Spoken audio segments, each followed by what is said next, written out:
Y mi tutor fue el doctor Alexander Salcedo. Vamos a hablarles sobre infección de tejidos blandos para el cirujano general. Muy bien. A modo de introducción, lo primero que vamos a decir es que la infección de piel y tejidos blandos es la tercera causa de consulta en los servicios médicos, es decir, es una patología que es frecuente, pero el espectro tenemos que tener en cuenta que va desde patologías que son muy leves hasta patologías que son letales. Por ende, es que tenemos un manejo íntimamente multidisciplinar. El aumento de esta patología a través de los años se ha relacionado al envejecimiento de la población, al aumento de las comorbilidades, a la inmunosupresión y al uso indiscriminado de los antibióticos. Esta imagen era para recordar las capas de la piel, porque vamos a estar hablando de ellas durante la charla, simplemente recordar que la epidermis es la más superficial, seguida de la dermis, posteriormente el tejido celular subcutáneo, la fascia profunda y el músculo. Y vamos a ver cómo en cada una de ellas tenemos enfermedades diferentes que las vamos a ir viendo durante la charla. En cuanto a la microbiología, vamos a hablar solamente de las infecciones no necrosantes. A grosso modo, vamos a reunir varias patologías ahora en este momento. En infección de tejidos blandos, que son necrosantes y no necrosantes. Vamos a empezar a hablar primero de las no necrosantes. En esta, las patologías están relacionadas principalmente al Staphylococcus aureus, el estreptococo betamolítico del grupo A. Tenemos otros como el estreptococo del grupo C, G, enterococos, enterobacterias, Clostridium, Pseudomonas, entre otros. Pero recordar que en la patología no necrosante, los principales son Staphylococcus aureus, Streptococcus pyogenes. Esta tabla muestra, o la coloqué para mostrarles, que en las infecciones superficiales nosotros tenemos las diferentes subcategorías. Entonces tenemos el impétigo, la foliculitis, los forúnculos, etc. Y cada una tiene muy bien localizado, pues, cuál es la capa que afecta. Y cada uno de ellos su agente etiológico principal. Entonces vemos, por ejemplo, como el impético afecta a la epidermis y el agente etiológico tiene los dos, Staphylococcus aureus y Piógenes, y Streptococcus pyogenes. Los forúnculos, por ejemplo, son más que todos por Staphylococcus aureus. La erisipela es más por el Streptococcus betamolítico del grupo B. Perdón. Los abscesos es más por el Staphylococcus aureus y así podemos ver en cada uno de ellos. En cuanto a su clasificación, nosotros podríamos hablar de patologías que son superficiales, que afectan la piel, la epidermis, la dermis, los folículos o en algunos casos la hipodermis y tejido celular subcutáneo. Y otras que van a ser profundas, que ya va a afectar el tejido subcutáneo, la grasa subcutánea, la fascia superficial y hasta el músculo. Y cada una de ellas va a tener unas subdivisiones que vamos a ir viendo a lo largo de la charla. Igualmente las podemos dividir en complicada y no complicada, siendo no complicadas las que estamos hablando inicialmente y complicadas las que vamos a hablar después, que son las patologías necrosantes. Otras clasificaciones han hablado de primarias y secundarias, a las cuales las secundarias van a ser las que tienen un agente causal claro, digamos una quemadura, una mordedura, una infección del área quirúrgica, etc. Bueno, vamos a hablar primero de las patologías no necrosantes. Como les dije, se dividen a grosso modo en no necrosantes, necrosantes, y algunos hablan también de infección del sitio operatorio, pues como una clasificación aparte. Como ya tenemos norma de infección del sitio operatorio, no profundizamos en ese tema, simplemente vamos a hablar de los otros dos. Entonces, las patologías no necrosantes tenemos el impético que va a afectar la epidermis. Esta patología se caracteriza por unas lesiones que son vesiculosas, posteriormente son pustulosas y luego ya generan las costras. Ellas de forma característica no dejan cicatrices, el diagnóstico es básicamente clínico y rara vez requiere algo adicional y su tratamiento es básicamente tópico y vamos a utilizar antibiótico oral cuando tiene más de 5 lesiones, antes no. Y aquí vemos algunas lesiones características. La foliculitis al absceso, forúnculo y antra se caracterizan porque son pequeñas pápulas eritematosas y pustulosas que en el caso de la foliculitis va a afectar el folículo y en el caso del absceso va a afectar el tejido celular subcutáneo. El diagnóstico en este es básicamente clínico y el tratamiento es el drenaje. Y ese drenaje lo vamos a realizar cuando la lesión es de más de 2 centímetros o cuando tenemos un quiste epidermoide infestado.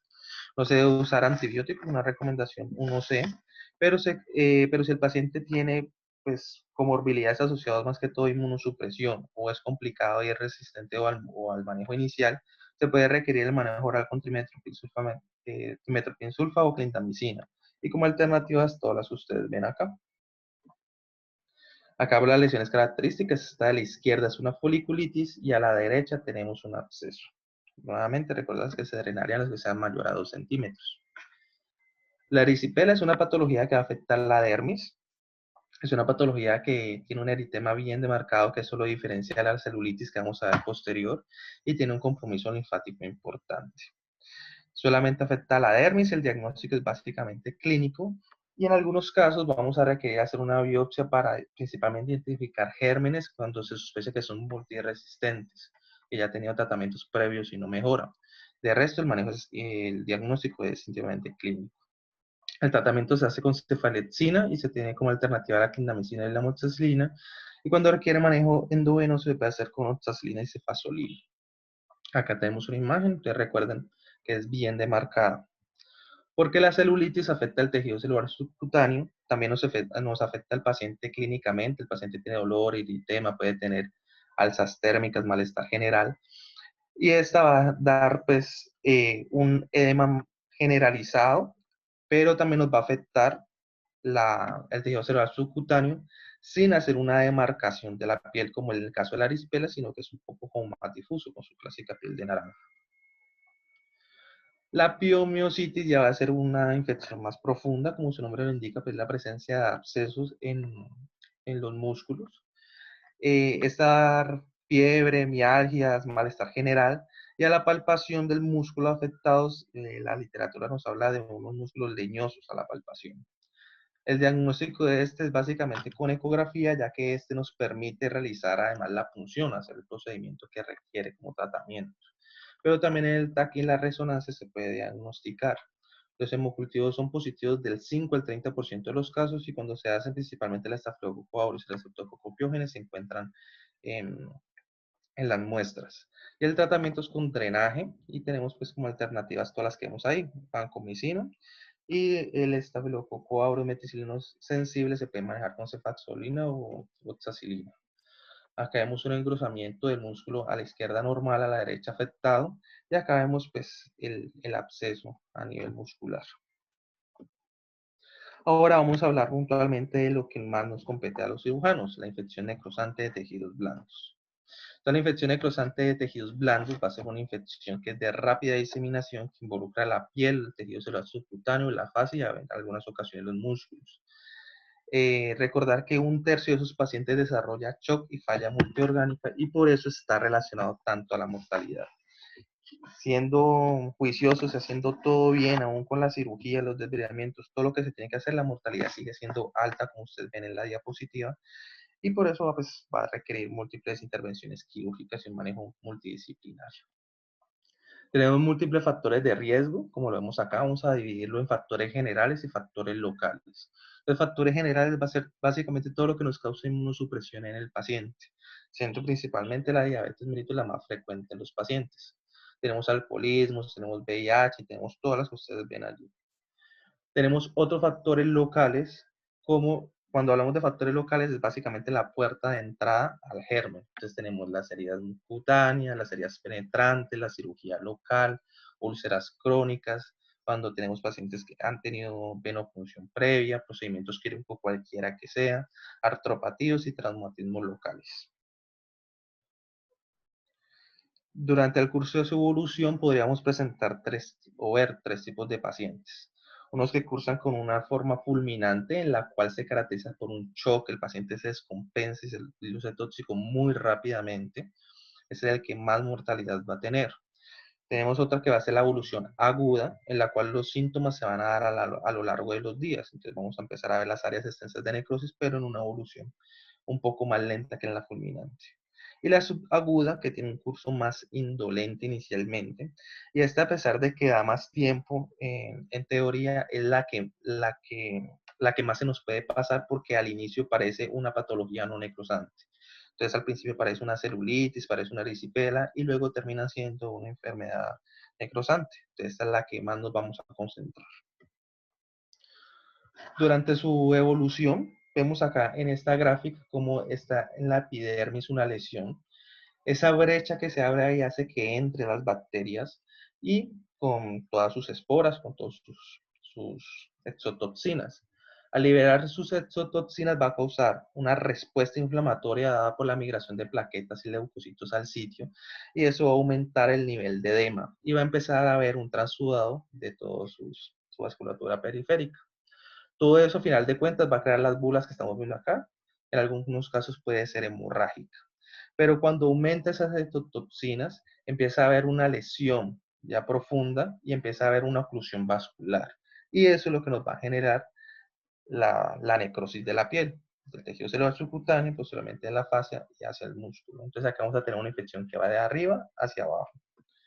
Contrario en esta segunda diapositiva, donde, como lo dice el título, no tenemos una vía definida, es decir, acá en la epidermis no tenemos una lesión.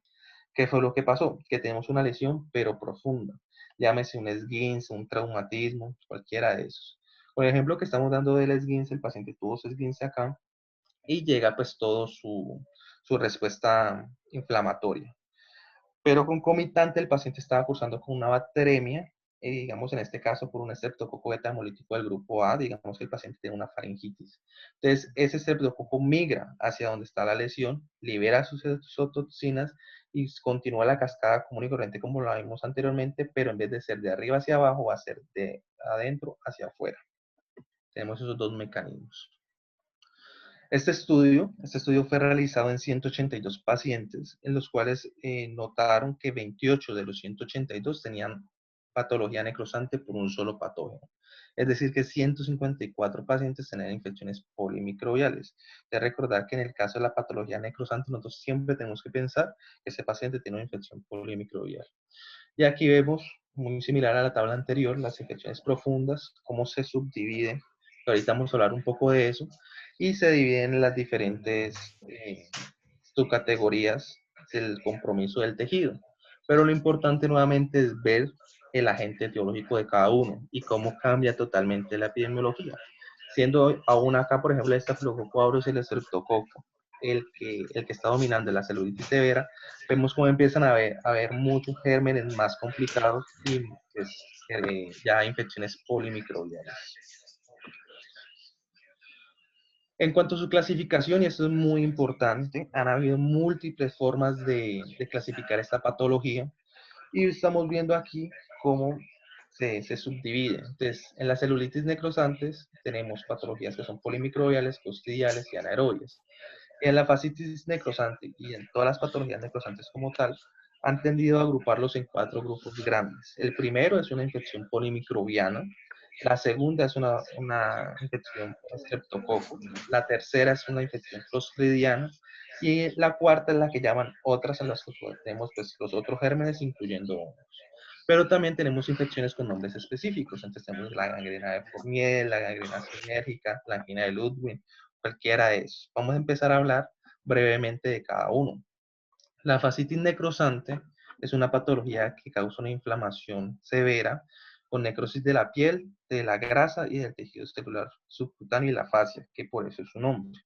Es muy progresiva, es rápidamente progresiva y va a producir necrosis y una toxicidad muy severa. La gangrena de Fournier en realidad es una fascitis necrosante la zona genital. Es polimicrobiana en su gran mayoría y compromete la aponeurosis de Buck en el pene, como vemos acá en la imagen, y la aponeurosis de Coles y la de Artos en el escroto. Estas se comunican a su vez en la región anterior con la fascia de Camperes-Carpa y por eso tenemos una afectación abdominal. Igualmente se puede diseminar hacia los muslos. La gangrena sinérgica es por definición la asociación entre una enterobacteria y un estreptococo microaerófilo no hemolítico con un estafilococo aureus. Se observa en pacientes principalmente después de cirugías, que es donde se adquieren los gérmenes, y se caracteriza por úlceras necróticas irregulares, redondeadas por un margen oscuro. La gangrena gaseosa, o también llamada mionecrosis clostridiana, como su nombre lo indica, es una patología que va a afectar el músculo. Esta se genera por bacilos de gérmeno clostridio o alguna de sus esporas, y esta es más que todo generada por traumas.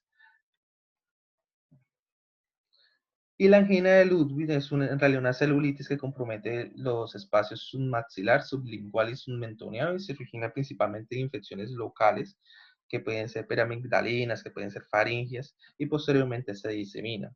Y esta infección igualmente es polimicrobiana. Como nosotros vimos, y esa es una parte muy importante de la charla, hay múltiples clasificaciones. Lo que se ha visto ahorita en la literatura es la tendencia a agrupar todas estas patologías y llamarlas en una sola categoría, que es infección necrosante de tejidos blandos, y no llamarlos por los nombres específicos, ya que el manejo antibiótico es igual para todas y el manejo para el cirujano es igual para todas. Es decir, que la tendencia ahorita es agrupar todas en infección necrosante de tejidos blandos y ahorita vamos a continuar hablando de aquí en adelante de infección necrosante de tejidos blandos. En cuanto a su diagnóstico, el diagnóstico vamos a dividirlo en clínico, paraclínico y con ayudas de imagen. Vamos a hablar inicialmente del diagnóstico clínico. Entonces, tenemos unos síntomas, unos signos que van a ser locales y unos que van a ser sistémicos. ¿Cuáles son todos los signos locales? Los locales van a ser el edema, el dolor, el eritema, cuando se presentan esas ampollas hemorrágicas.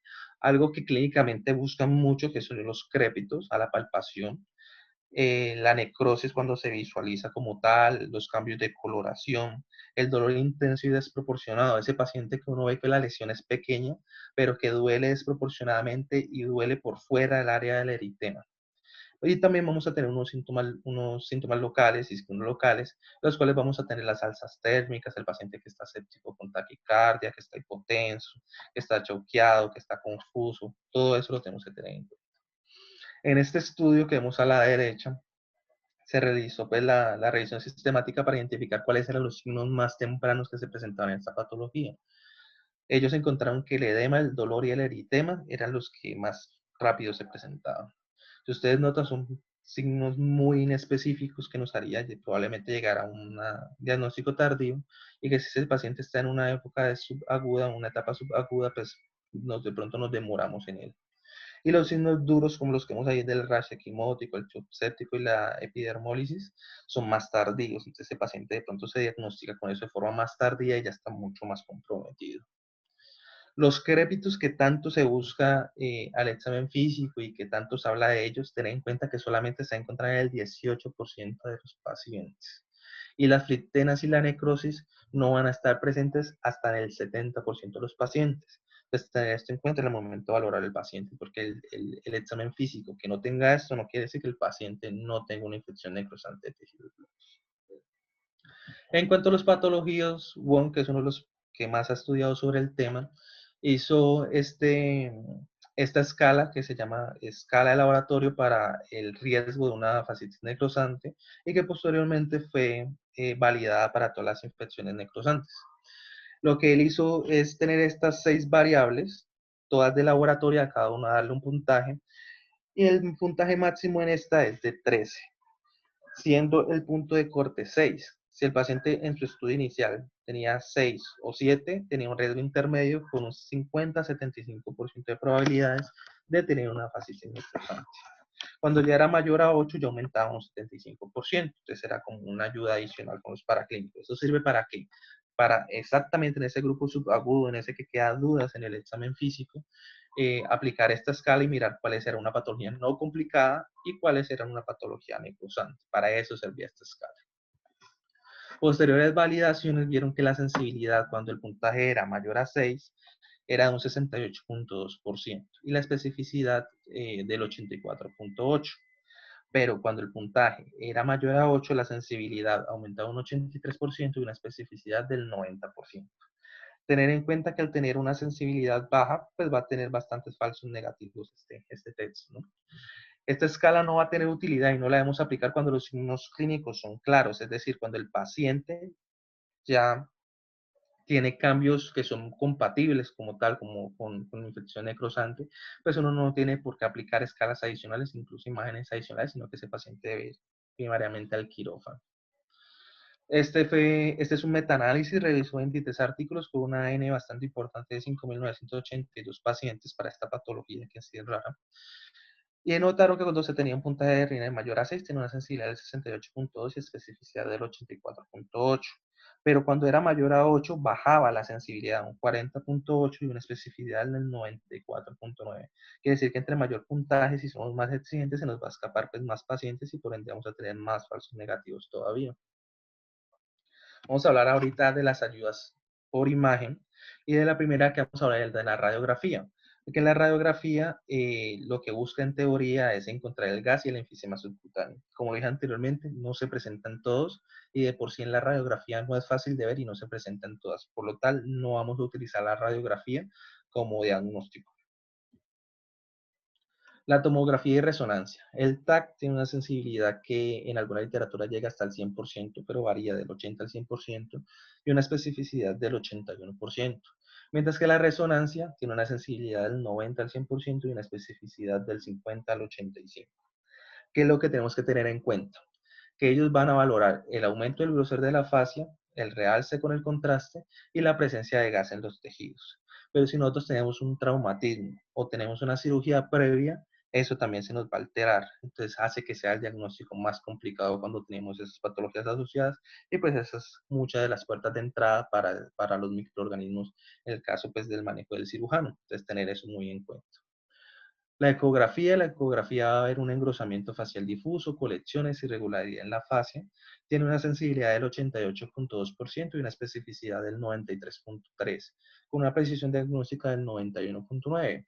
Ten en cuenta que es operador dependiente, pero se tiene la ventaja de tener un poco más de acceso, más fácil, por lo menos en nuestro hospital. Pero igualmente va a tener el inconveniente de que los cambios que busca también pueden ser generados por traumas diferentes a la propia necrosis. La biopsia del cultivo. Esto va a ser el gol estándar sin dudas para la infección necrosante de tejidos blandos. Va a ser obtenido a la hora de la exploración quirúrgica y desde el videomento quirúrgico. Y la tinción de Gram se debe recoger en el momento del procedimiento quirúrgico para identificar qué patógeno es y asimismo pues dar el manejo antibiótico adecuado. Eso sí se debería hacer siempre, la tinción de Gram. Bueno, este metaanálisis, nuevamente con 23 artículos que les comenté antes con la N de 5.000 pacientes, fue publicado en el 2018. Lo que buscaba a fin de cuentas fue realizar este cuadro. Buscaba mirar la sensibilidad y especificidad de cada una de las pruebas, tanto de imagen como con el RAINET en forma de laboratorio y el examen físico. Y mirar a ver cuáles eran los que más nos servía para distinguir de esos pacientes que tienen una patología no complicada a una complicada. Entonces, por la parte del examen físico, ellos tuvieron en cuenta la fiebre, las bolas hemorrágicas y la hipotensión. Ellos describieron que la fiebre tiene una sensibilidad del 46% y una especificidad del 77%. Las bolas hemorrágicas del 25.2% de la sensibilidad y la especificidad del 95.8% y la hipotensión una sensibilidad del 21% y una especificidad del 97%. Como vemos, la sensibilidad de todas es muy mala, pero la especificidad pues, no está tan mala. En cuanto a las ayudas diagnósticas, ellos no compararon resonancia con TAC, sino que compararon radiografía con TAC. La radiografía tenía una sensibilidad baja del 48.9 y una especificidad del 94% ya cuando se lograba ver el gas. Y la tomografía, teniendo en cuenta solamente la presencia de gas en la fascia, tenía una sensibilidad del 88.5 y una especificidad del 93.3. Pero cuando se tenía además en cuenta el edema de la fascia, la sensibilidad subía a un 94.3, pero la especificidad encontraron que bajó a un 76.6. En cuanto al RINEC, cuando era mayor a 6, la sensibilidad era del 68.2 y una especificidad del 84.8. Y cuando se tomaba en cuenta el puntaje Cortes de 8, iba a tener una sensibilidad que bajaba al 40% y la especificidad subía al 94.9%. Ellos concluyeron entonces que el examen físico no es suficiente para descartar la infección necrosante de tejidos blandos, que es una de nuestras primeras conclusiones que tenemos que tener también nosotros. El TAC es claramente superior a la radiografía no se debe usar para esta patología, y el RINET tiene una poca sensibilidad y por ende no debe usarse para descartar la patología. ¿Listo? Y esto también tenerlo muy en cuenta. No nos sirve para descartar la patología. Con todo eso que hemos hablado, vemos que el curso de la patología es muy variable. Tenemos esa duda, todavía estamos en esa duda de el paciente tiene una celulitis, el paciente tiene una patología necrosante, y eso es muy importante porque nos va a alterar la mortalidad. Una celulitis pues, es una patología que no tiene mortalidad importante, mientras que esta patología sí. Entonces, en hacer ese diagnóstico temprano y diferenciar uno de la otra, vamos a movernos entre una mortalidad del 6% hasta el 76%. Por ejemplo, esta imagen de la derecha es de un paciente que tuvo la fascitis necrosante posterior a un procedimiento laparoscópico que está reportado en la literatura. Entonces, vamos a ver cuáles son esas variables que nos afectan la mortalidad. Entonces, este fue un estudio que se realizó con 1.392 pacientes, en el cual buscaba mirar cuáles eran esos datos de mortalidad. Ellos tuvieron una mortalidad total del 13% y valoraron cuáles eran el riesgo de la mortalidad a 30 días. Ellos notaron que los pacientes mayores de 60 años, los que tenían más nivel de dependencia, los que se les hizo diálisis antes de la cirugía, los que tenían la clasificación anestésica mayor a 4 del ASA, los pacientes que eran antes de la cirugía tenían un choque séptico y los cuales pacientes que tenían afectado el nivel de plaquetas tenían mayor mortalidad dentro de los próximos 30 días. Con todo esto llegamos a los pilares del tratamiento, en los cuales básicamente, uno, hacer un diagnóstico temprano, hacer una reanimación hemodinámica agresiva al paciente y adecuada, ya que como vimos tiene una alta mortalidad. Hacer un desbridamiento de la lesión e iniciar el manejo antibiótico empírico de amplio espectro. En cuanto a las consideraciones quirúrgicas, lo primero es que el tratamiento tiene que ser radical y hacer un tratamiento completo. Esto sin consideraciones estéticas, estamos atendiendo una patología que claramente amenaza la vida del paciente, entonces es algo de vida o muerte, hay que hacer sin consideraciones estéticas. La incisión siempre se va a iniciar donde se encuentra el cambio máximo en la piel y se va a extender posteriormente hacia laterales eh, para evaluar todo el tejido subyacente. Ya cuando encontramos grasa subcutánea y fascia en buen estado, nos quiere decir que no es necesario continuar o extender más la intervención. En la literatura habla mucho sobre el barrido con el dedo. Es una técnica en la cual uno frota el dedo sobre la fascia. Normalmente la fascia tiene que estar adherida a los planos adyacentes y no se debe separar. Si se separa fácilmente con el dedo o tiene una secreción grisácea o cualquiera que sea, pues nos dice que es positivo para una infección necrosante. Cuando persiste la duda, se puede enviar una muestra para histología y la histología, la biopsia nos va a decir, como vimos el gol estándar, a confirmar si de pronto tenemos aún dudas intraquirúrgicas.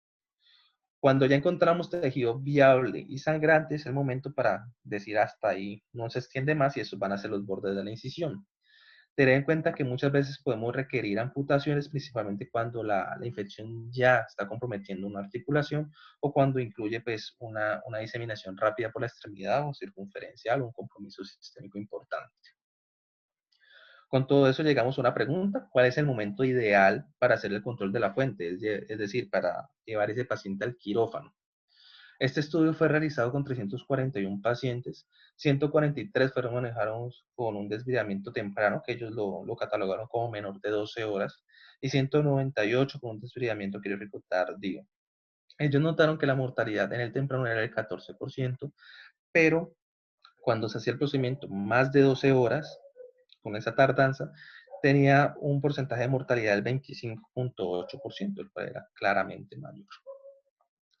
Este otro estudio se realizó con 115 pacientes, tuvo en cuenta el momento de la cirugía, contabilizaron el tiempo desde el momento del ingreso al diagnóstico hasta la cirugía, y lo dividieron en temprano tardío con la hora de corte número 6, es decir, menos de 6 horas era temprana, más de 6 horas era tardía.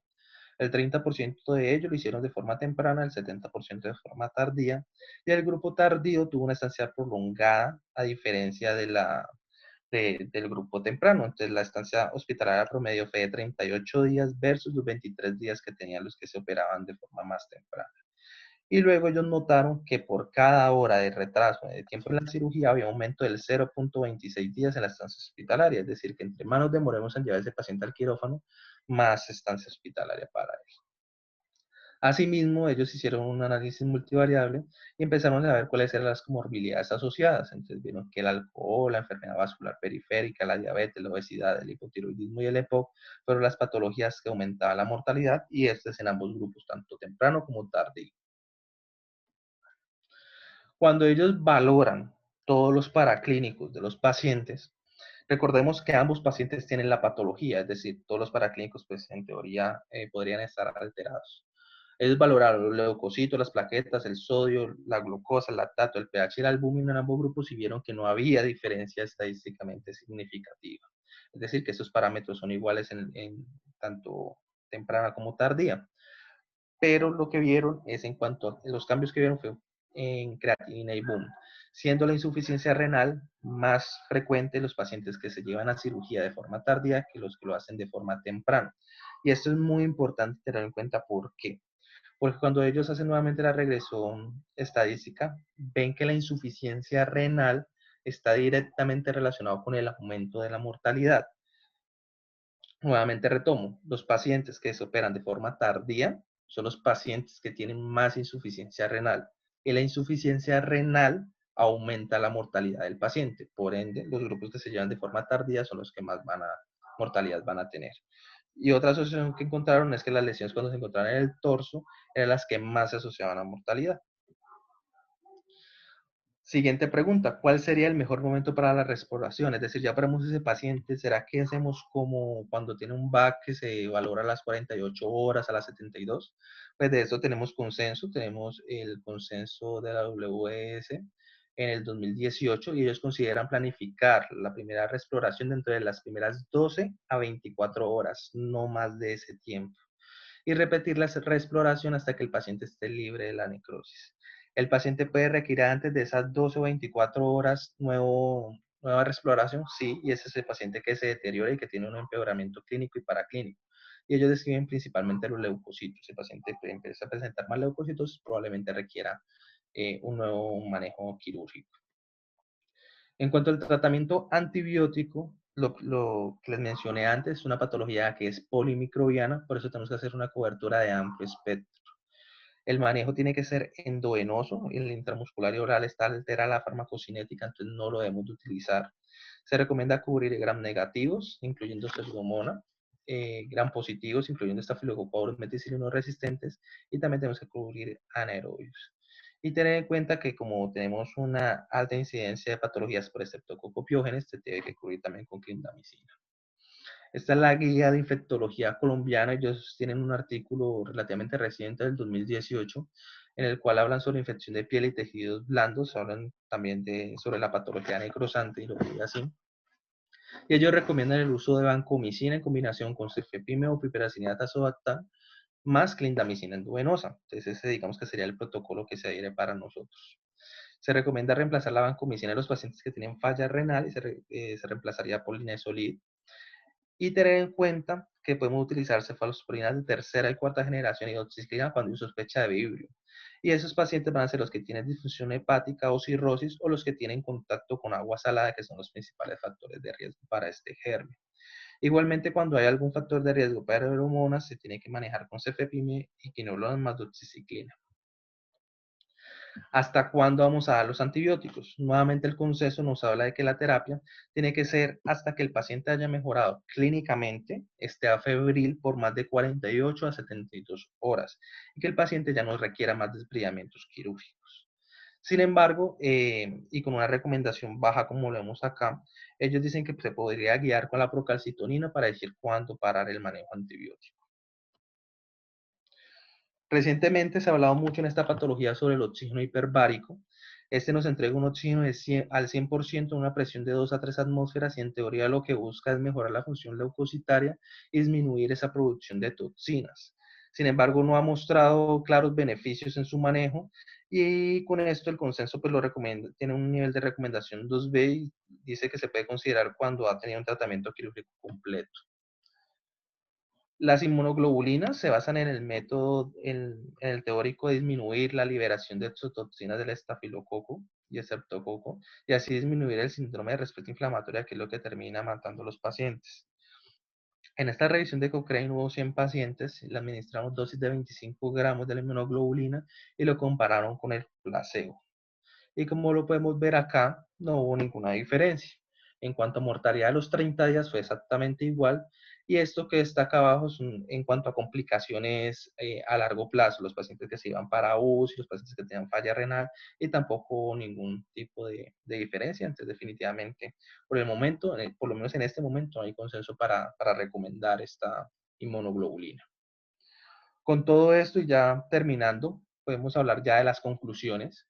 Y lo primero es que mientras más se retrase la cirugía, mayor es la mortalidad y también la estancia hospitalaria, es decir, que estos pacientes hay que correrles, hay que hacer un tratamiento quirúrgico emergente. No hay paraclínicos y no hay una imagen que aún sea ideal que nos pueda descartar en el 100% de los casos una patología necrosante. Cuando tenemos un nivel de sospecha alto de una patología necrosante, uno no debe de hacer más pruebas, más imágenes. Ese paciente tiene que confirmarse su diagnóstico en el quirófano.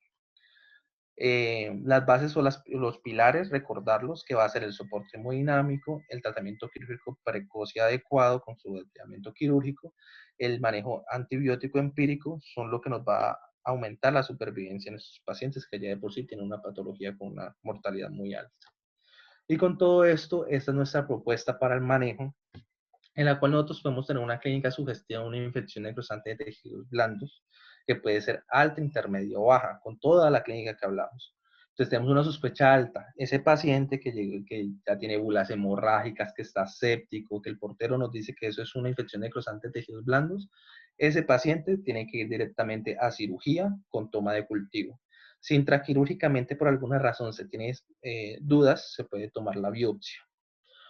En los pacientes que tienen una sospecha baja, es decir, que uno valora al paciente y dice, lo más probable es que eso sea una celulitis, una erisipela, no parece una patología necrosante, a estos pacientes le vamos a hacer simplemente seguimiento clínico y pues para clínico ver que el paciente no se deteriore. El problema es cuando tenemos un paciente con una sospecha intermedia. Ese paciente que usted no sabe si es una celulitis o si es una patología necrosante. Ese es el paciente en el cual usted tiene que aplicar la escala paraclínica de Reineck. ¿Por qué? Recordemos que esta escala tiene bastantes falsos negativos, pero cuando no tiene importantes falsos positivos. Entonces, cuando esta escala es positiva, teniendo el punto de corte mayor a 6, vamos a decir que ese paciente se va para cirugía. Pero cuando es menor a 6, y teniendo en cuenta, nuevamente repito, la cantidad de falsos negativos que tiene, este sería el momento ideal para tomar una imagen, sea un TAC o una resonancia en la que se tenga disponibilidad, no había mucha diferencia entre ellas. Si el TAC y la resonancia son negativos, pues ese paciente va a continuar en seguimiento clínico y paraclínico, y si él ya es positivo y nos muestra cambios, vamos a llevarlo a cirugía. Esa sería nuestra propuesta de algoritmo, y aquí termina mi exposición. Escucho todas las sugerencias y los comentarios. Muchas gracias.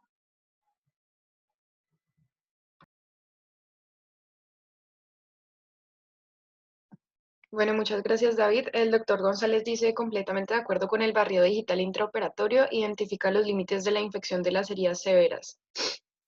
Es la precordial de las infecciones de partes blandas y hay que seguir de manera inmediata las bacterias con el bisturí. ¿Alguien tiene alguna pregunta? Profe Alexander Salcedo, no sé si quiere complementar algo de lo que yo dije. Sí, no, yo agradecerle y comentarle a los compañeros que se hizo una revisión muy juiciosa por parte de compañeros, una revisión muy, muy extensa, y yo los felicito por su trabajo, y decirles que es muy importante lo que acaba de decir David. O sea, hay un estudio, hay un consenso, el consenso de la Sociedad Mundial de Emergencias y la Sociedad Europea de Cirugía de Infecciones Operatorio, que reúne, que trata de embarcar todo este saco tan grande, que esa es una de las complejidades que tuvimos al revisar el tema, un saco muy grande donde hay muchas enfermedades, tratar de reunirlas en una norma es un reto importante.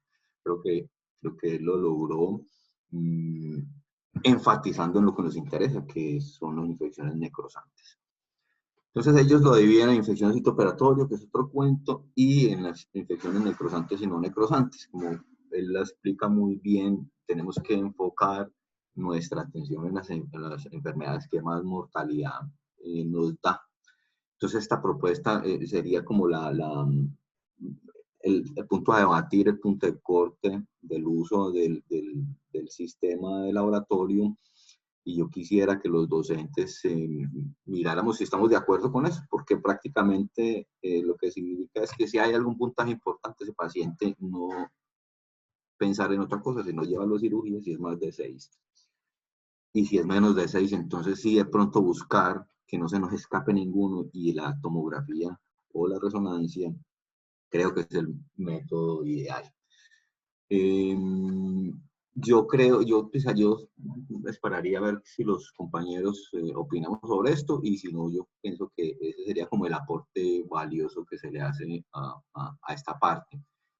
No quisimos hacer una pregunta pico precisamente por lo que estaba comentando, ¿cierto? Es un saco muy grande y es muy difícil uno poder enfocarse en algo más específico que sea de una gran utilidad. Entonces, por eso hicimos más como una especie de revisión de la literatura y trajimos la bibliografía, la evidencia un poquito más fuerte y más consolidada. De pronto no tan nueva en la otra parte, pero sí más actualizada en la parte de la necrosis, que es lo que nos interesa. Entonces, no sé qué comentarios tengan los demás docentes, y si no, pues miramos la posibilidad de adoptar ese algoritmo. Buenos días. Hola. Buenos días, profe. Hola, ¿cómo están? Buenos días. David, una revisión exhaustiva. Por ahí vi un comentario del doctor González, en donde esta es como la precordial de los tejidos blandos, y definitivamente así tiene que hacerse el concepto con respecto a esto, porque un paciente con una fascitis necrotizante es dependiente del tiempo y está asociado a la morbimortalidad del paciente. Dos condiciones específicas con respecto a esto, que en los pacientes obesos hay que tener muchísima precaución con las infecciones de tejidos blandos, porque el tejido adiposo en ellos es el tejido menos vascularizado que hay, y es el tejido que más tiende a colonizarse, sobre todo cuando se van a hacer, o cuando tenemos pacientes traumatizados, pacientes contaminados o infectados, a tener en cuenta. La parte de diagnóstico, definitivamente las imágenes son importantes en caso de no sospecharse, porque pues el signo clásico, que son la crepitación, que lo hace a uno alarmar, y salir corriendo como una precordial literal, ocurre solamente, como lo mostró David ahí, en solo el 20-25% de los pacientes. Las imágenes como la escanografía, con la sola escanografía se ve absolutamente todo. Creo que ahorita ya con la curva que tenemos con la parte de ecografía, con los muchachos, con el profe González, con todo lo que ha hecho, yo creo que la ecografía aquí puede jugar un papel fundamental también en el momento de tomar una decisión de estas. Una muy buena revisión, y ponerle score es organizarnos, y creo que para eso es precisamente todo ese tipo de revisiones, y creo que sí estoy de acuerdo completamente con lo que dice Alexander. Listo. Gracias, doctor Zuluaga. Tiene la palabra el doctor Gabriel Cárdenas. Gracias, buenos días. Sí, la revisión es bastante completa, muy bien, me parece que está muy acorde a la realidad. Yo estaré de acuerdo con el programa que se está planteando, pero definitivamente esto es un verdadero reto para todos. Se me vino a la memoria hace 28 años, perdí un hermano por una inyección que le pusieron intramuscular en glúteo, y eso en 24 horas un Clostridium se lo llevó. A pesar de que se hicieron todas las medidas aparentemente preventivas. La pregunta grande que a mí me ha angustiado siempre es, una vez detectado esto, es el inicio del antibiótico y la cobertura, porque desafortunadamente la gran mayoría de estos procesos necrotizantes son anaerobios, y anaerobios muy patógenos, supremamente agresivos. Y algo que toda la vida me he preguntado es si definitivamente las cámaras hiperbáricas que en ese momento estaban saliendo, y tuve la posibilidad de hablar con un americano especialista en infecciones, y él en ese momento estaba utilizándolo y parecía que sí tenía un efecto importante metiendo a los pacientes en cámaras hiperbáricas. Tú lo nombraste, pero parece que no hay estudios aleatorizados, pues clínicos controlados, que demuestren que hay una evidencia clínica importante. No sé qué opinión tendrían en general, porque no sé la factibilidad de tenerla y de poder hacer algo, un seguimiento clínico, que sí definitivamente parece poder tener un impacto, sobre todo en el proceso infeccioso profundo que se genera. Y como es un tejido anaeróbico que está polulando el inúculo bacteriano, eso hace que el paciente en 24 horas tenga un desencadenamiento fatal. Solamente ese era el comentario y gracias. Listo, gracias, doctor. El doctor González pregunta cuál sería el papel de la ecografía. David. Voy a resolver esas 3 preguntitas que viste en el chat. En cuanto a la ecografía, digamos que busca el cambio en la fascia, la presencia de edema en el tejido y en algunos casos pues, cuando se presentan las colecciones. Yo dije que tenía una precisión diagnóstica alrededor del 91.5%, pero hay que tener en cuenta que es operador dependiente, que es lo primero. O sea, tiene que ser una persona que sepa identificar qué es lo que está viendo, cuál es la fascia, cuál es el músculo y dónde está el compromiso en verdad, porque pues si lo comparamos y si le hacemos a un paciente con, por ejemplo, con un absceso o con un absceso en sus fases iniciales, igual va a mostrar cambios en el tejido celular subcutáneo. Entonces tiene que ser una persona entrenada y que sepa manejar eso. Y lo otro es que tener en cuenta que cuando el paciente está en un postquirúrgico reciente o cuando tiene traumatismo se nos puede ver alterado, pero la ecografía sí está dentro de lo que se puede utilizar para el diagnóstico y pues, de que sea como establecido, como tener en mente de que puede haber cambios relacionados al origen del trauma, se podría utilizar. Otra cosa que preguntaron en el chat que vi ahorita fue en cuanto a la presión negativa. La presión negativa pues no lo coloqué en la charla porque en eso tampoco hay mucha discusión. De hecho, en el consenso ellos nombran que se puede utilizar con una recomendación 1C. Ellos lo que recomiendan es utilizarlo después de que ya ha pasado la parte de necrosis de los tejidos blandos. Y después de eso pues se podría utilizar sin ningún problema ya para la granulación de la herida y todo. Y luego me preguntaron también por el protocolo antibiótico. El protocolo antibiótico, digamos que yo no lo puse en el algoritmo, porque como nosotros tenemos nuestras guías colombianas que son recientes y ellos hicieron pues su propio estudio en cuanto a eso, este fue como su consenso. Entonces, pues actualmente puedo decirles que el manejo se tiene que hacer con vancomicina en combinación con cefepime, piperacilina azobactam, más clindamicina endovenosa. Nuevamente, esta clindamicina es porque nosotros tenemos alta epidemiología en estreptococo. La vancomicina por la cantidad de estafilococcus meticilino resistencia que tenemos y el cefepime pues para abarcar la mayor cantidad de pacientes de bacterias que podamos. No sé si quedaron claras las dudas.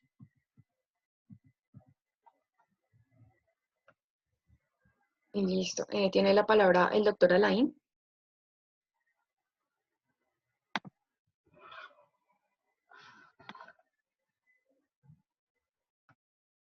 Profe Alain, buenos días. Doctora, Buenos días. Buenos días. David, coloca un momentico el metaanálisis donde se probaron las diferentes pruebas para preguntarles algo. Al final, que es muy claro, sí. Al final. Muestra al final. El resultado final. Eso, ahí. Entonces, mira que lo primero es cuando yo comencé a ver la escala, pues vi que la escala no supera lo que dice el flujograma. El flujograma dice, usted sospecha o tiene en mente que un paciente tiene fasciitis necrotizante. Creo que algo que sí no se debe olvidar es que ante la sospecha, el mejor método del gol estándar es que el paciente lleva a la cirugía. Cirugía no quiere decir anestesia general, no quiere decir que vamos a hacer algo grande, sino una incisión en la cual verifiquemos los tejidos blandos, porque eso es muy superficial. Entonces, yo creo que esta es una enfermedad que no puede perderse tiempo. Si usted lo sospechó, debe ir a cirugía. Y en cirugía define si le hace una incisión pequeña o de una lo somete a anestesia general y le hace el desbriamiento completo. Porque el gol estándar es ver lo que pasa en el... Y además que es superficial. Yo no tengo que profundizarme mucho. Entonces, yo no sé si esperar a que la gente reúna el hemograma, la creatinina y esperar horas. Y si me preguntan en el Hospital Universitario del Valle, Me pregunta el hospital universitario, ya que a que llegue el tal, le tomen la resonancia, si es coherente ese pensamiento que por cada hora que pase, el paciente se prolonga la estadía hospitalaria y posiblemente, se necesitan más pacientes para demostrar que aumenta la mortalidad, yo creo que yo no le perdería el tiempo. Si el flujograma es, usted sospechó que tiene una fasciitis necrotizante, el gol estándar es, haga una incisión. Si está seguro, pues ya sométalo a anestesia general. Pero si tiene la duda es una pequeña incisión y mire qué pasa en los tejidos blandos. Porque ya vieron, el dedo es, con solo ver uno sabe si el paciente tiene o no una fasciitis o no. Y que es una pequeña incisión. Yo no sé si esperar a que lleguen todas esas escalas. Hoy en día todo el mundo utiliza escalas y a veces se quedan en la escala y esperando la escala. Y creo que el concepto de que esta es la precordial es un gran indicador. Es un gran indicador. Yo tengo la duda si ponerme a esperar, a ponerlo intermedio y esperar horas a que lleguen exámenes, a que llegue el TAD, a que llegue la resonancia. Y si me preguntan en el Hospital Universitario del Valle, de pronto sería un poco más complejo porque se pasan muchas horas esperando resultados. Creo que me iría por el pensamiento del doctor González, que ayudaría mucho, es algo que sea rápido, que tengamos a mano, es la ecografía. Creo que preferiría hacerle un eco y ante la más mínima dudita, si veo que tiene algún signo, el más mínimo signo, de una paracirugía. Más sin embargo, sigo creyendo que primero es una pequeña incisión. David, ponelo el algoritmo, porfa.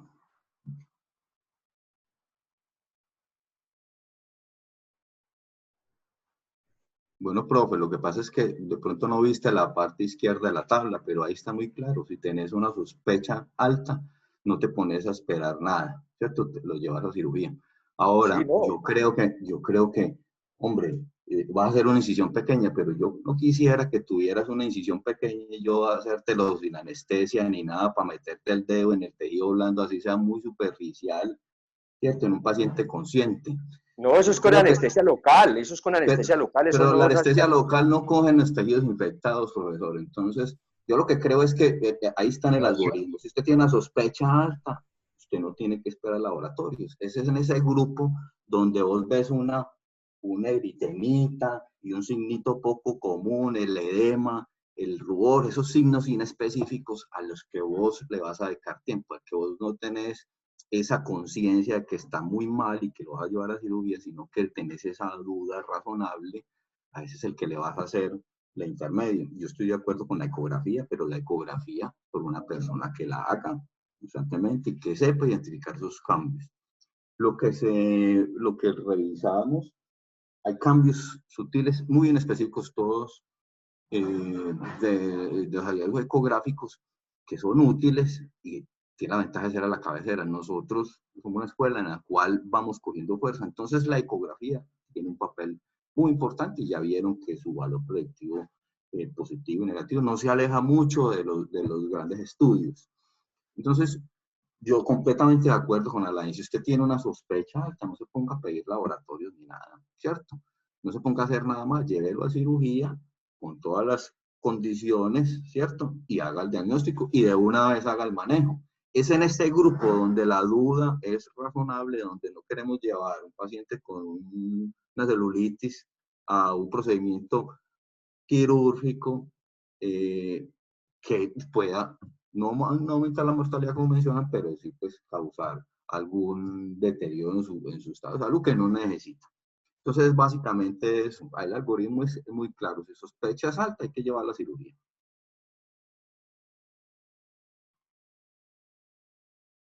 Listo.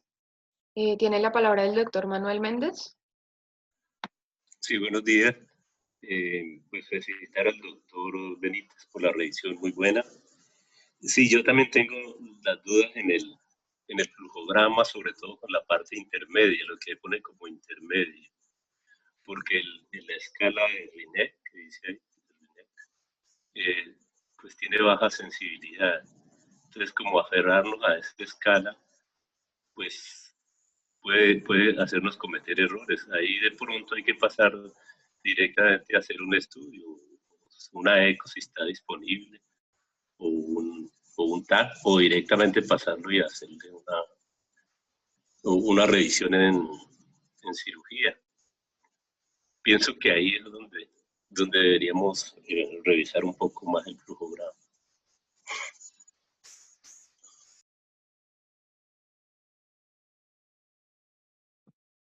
Listo, muchas gracias. ¿Alguien tiene alguna otra pregunta? Me estaban preguntando ahorita si el protocolo de nuestra institución tenía en cuenta, pues, como los mismos antibióticos que propusimos nosotros. Está el protocolo del hospital, habla para patología necrosante, se lo dice necrosis, cada ellos se lo dividen. Pero ellos hablan de piperacillina, tazobactam más clindamicina, y si falla el manejo antibiótico, agregarle vancomicina. Pues tener en cuenta que esto es más viejito de lo que yo revisé, este protocolo de la CHUE lleva más tiempo.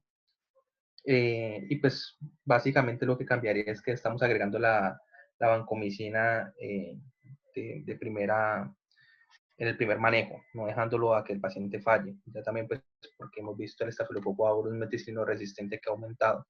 Entonces definitivamente pienso que la mejor propuesta es hacerlo con los 3 medicamentos al tiempo. Y luego ya pues después del cultivo y todo, dar el manejo que el paciente requiera según la sensibilidad del germen.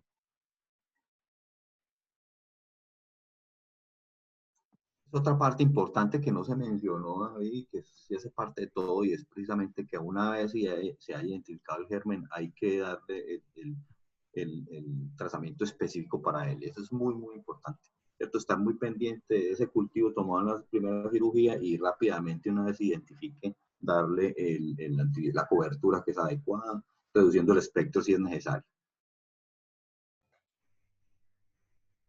Alexandra, una pregunta de curiosidad. ¿El metronidazol creen que pudiera tener en nuestro medio alguna utilidad?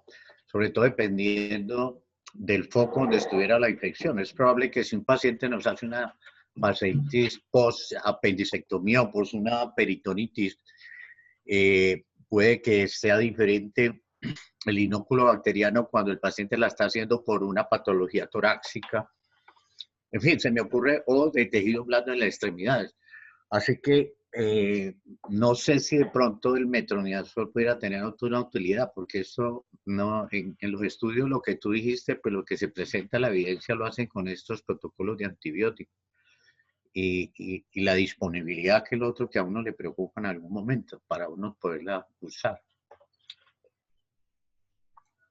Sí, profe, pero no, sabes que el metronidazol está por fuera de los antibióticos que se recomiendan.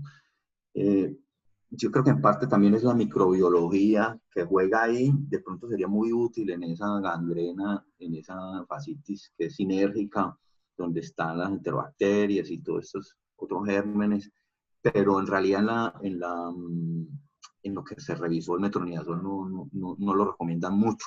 Hay otras moléculas pues como más novedosas, y sí, es muy importante la cobertura amplio espectro. Definitivamente desde el principio vos empezar con una bomba atómica, pues, y ir reduciendo el espectro hasta donde más se pueda.